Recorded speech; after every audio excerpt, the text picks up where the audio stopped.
सो भाई जिसका आपको बहुत ज़्यादा इंतजार था वो आपके सामने आ चुका है। Oppo A9 2020 का बॉक्स यहाँ पर मौजूद है और ये T20 नहीं है, ये 2020 यानी कि 2020 वाला 2020 है। इस फ़ोन के अंदर आपको जो रैम और स्टोरेज की ऑप्शंस मिलती हैं उनमें 8 GB रैम है और 128 GB की इंटरनल स्टोरेज है, तो काफ़ी ज़्यादा रैम और काफ़ी ज़्यादा इंटरनल स्टोरेज है। बैक साइड पर कुछ मेन हाईलाइट्स दी गई हैं। इस फ़ोन के अंदर जो मेन कैमरा है वो 48 मेगापिक्सल का है और उसके अंदर आपको क्वाड कैमरा सेटअप भी मिल रहा है। तो यहाँ पर आपको 48 मेगापिक्सल का कैमरा भी मिल रहा है और उसके अंदर 4 कैमरास लगाए गए हैं बैक साइड के ऊपर। 5000 mAh की बैटरी है, तो एक काफ़ी बड़े साइज़ की बैटरी मिल रही है। स्नैपड्रैगन 665 का चिपसेट है और यहाँ पर ड्यूल स्पीकर डॉल्बी एटमॉस है, तो मुझे उम्मीद है कि शायद ये स्टेरियो स्पीकर्स हों, आई एम नॉट श्योर। तो बॉक्स को ओपन कर लेते हैं और एक्चुअल में देख लेते हैं कि डिवाइस कैसी है। बॉक्स को ओपन करते साथ सबसे पहली चीज़ जो कि आपको देखने को मिलती है वो ये बॉक्स के अंदर वाला बॉक्स है, इसको क्या कहेंगे, इस पे ओप्पो लिखा हुआ है और बाय द वे ये ओप्पो का नया लोगो है जो कि थोड़ा सा सिंपल कर दिया गया है पहले की निस्बत। आपको एक सिम इजेक्टर टूल मिल जाता है जिसको मैं निकाल लेता हूँ बिकॉज मुझे इसकी ज़रूरत पड़ने वाली है। कुछ पेपर वर्क है और एक सिलिकन केस है। अब ये जो सिलिकन केस है अगर आप इसकी साइड्स की बात करते हैं तो वो हार्ड हैं और अगर आप बैक की बात करते हैं तो वो काफ़ी हद तक सॉलिड है। नीचे वाली साइड पर इसके पोर्ट्स बनाई गई हैं जिससे आपको अंदाज़ा हो रहा है कि इस फ़ोन के अंदर जो हेडफोन जैक है उसकी सपोर्ट आपको देखने को मिल जाएगी।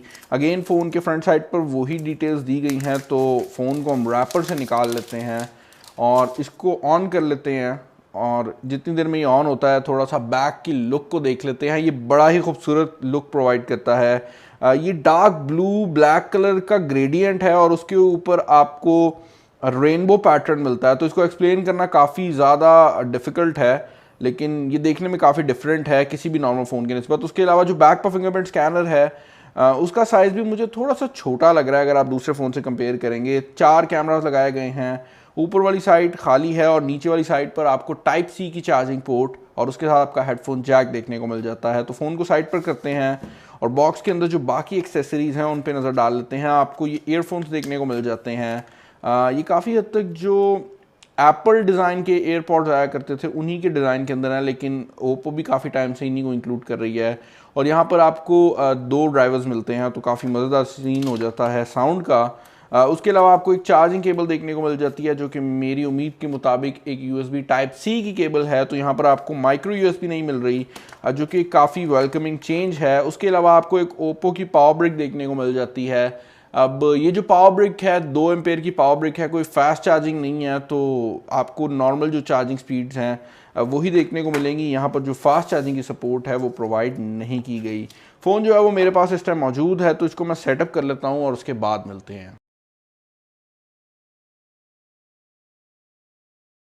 ओके जी, जो फ़ोन है वो यहाँ पर मैंने फाइनली सेटअप कर लिया है। बैक साइड पर आपको फिंगरप्रिंट स्कैनर देखने को मिलता है जो कि बहुत ज़्यादा तेज़ है। फ्रंट साइड पर यहाँ पर 16 मेगापिक्सल का कैमरा है जो कि आपकी फेस आईडी के लिए भी इस्तेमाल हो रहा है और ये 6.5 इंचेस के एक बड़े साइज़ के डिस्प्ले के साथ आता है। अब डिस्प्ले के साइज़ की अगर आप बात करते हैं तो डिस्प्ले का साइज़ काफ़ी बड़ा है। अगर आप कलर्स की बात करते हैं तो मुझे कलर्स भी काफ़ी पसंद आ रहे हैं। काफ़ी ब्राइट डिस्प्ले है, लेकिन एक चीज़ ज़रूर मैं बताऊंगा कि इस डिस्प्ले के अंदर आपको जो रेजोल्यूशन मिलती है वो कंपटीशन के हिसाब से थोड़ी सी कम है। यहाँ पर आपको फुल HD+ रेजोल्यूशन की जगह सिर्फ HD+ यानी कि 720p की रेजोल्यूशन मिल रही है जो कि मेरे हिसाब से थोड़ी कम है। लेकिन अदर देन दैट इस फ़ोन के अंदर आपको 8 GB रैम मिल रही है, 128 GB के इंटरनल स्टोरेज है। उसके अलावा यहाँ पर जो चिपसेट लगाया गया है इंटरेस्टिंगली वो भी स्नैपड्रैगन की तरफ से है, स्नैपड्रैगन 665। कैमरा डिपार्टमेंट की अगर आप बात करते हैं तो फ्रंट कैमरा 16 मेगापिक्सल का है और मैंने इसमें ब्यूटी फिल्टर को ऑफ कर लिया है। हम पिक्चर ले लेते हैं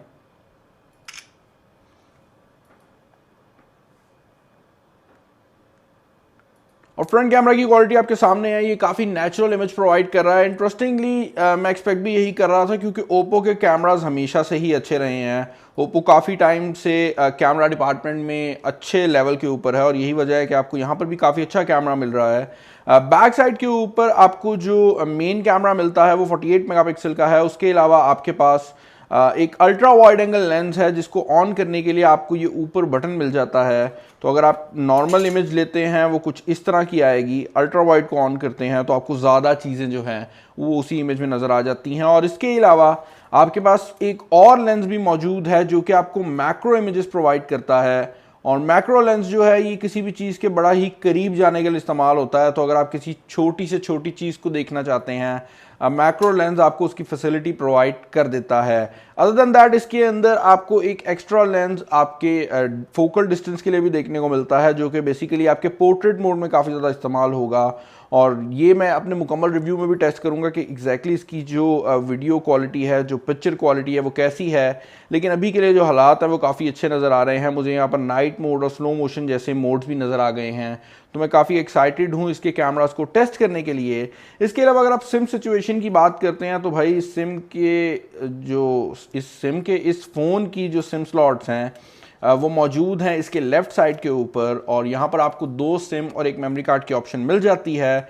उसके नीचे आपकी वॉल्यूम रॉकर कीज़ है, और क्योंकि ये कलर OS 6 के साथ आता है तो ये इस टाइम ओप्पो का जो लेटेस्ट ऑपरेटिंग सिस्टम है वही है। और यहाँ पर आपको वो सारे डिज़ाइन चेंजेस दिल जाते हैं जो कि आप यहाँ पर एक्सपेक्ट भी कर सकते हैं। और इस मोबाइल फ़ोन का जो मुकम्मल रिव्यू है वो जल्दी इस चैनल के ऊपर मैं पोस्ट कर दूंगा, स्पेशली इसका पबजी रिव्यू, क्योंकि पबजी के लिए ओप्पो इस फ़ोन को बहुत ज़्यादा मार्केट कर रहा है। तो हम देखेंगे कि पबजी में इसकी परफॉर्मेंस कैसी रहती है। और उसके अलावा मैं इसकी बैटरी को भी देखना चाहता हूँ, क्योंकि 5000 mAh की जो बैटरी है वो साइज़ में तो काफ़ी बड़ी है। देखेंगे कि रियल लाइफ में वो कैसा परफॉर्म करती है। आई होप आपको आज की वीडियो पसंद आई होगी। मैं जल्दी इस फ़ोन का रिव्यू अपलोड कर दूंगा। अभी तक जो ये फ़ोन है मुझे एक 20 लग रहा है, लेकिन फिर भी मैं इसको टेस्ट करना चाहता हूँ और उसके बाद ही अपने फाइनल ओपिनियंस जो हैं वो आपको प्रोवाइड करूंगा। तब तक के लिए चैनल पर नया तो चैनल को सब्सक्राइब कर लीजिएगा, वीडियो को लाइक कर दीजिएगा। इस वीडियो में इतना ही, अपना ख्याल रखिएगा।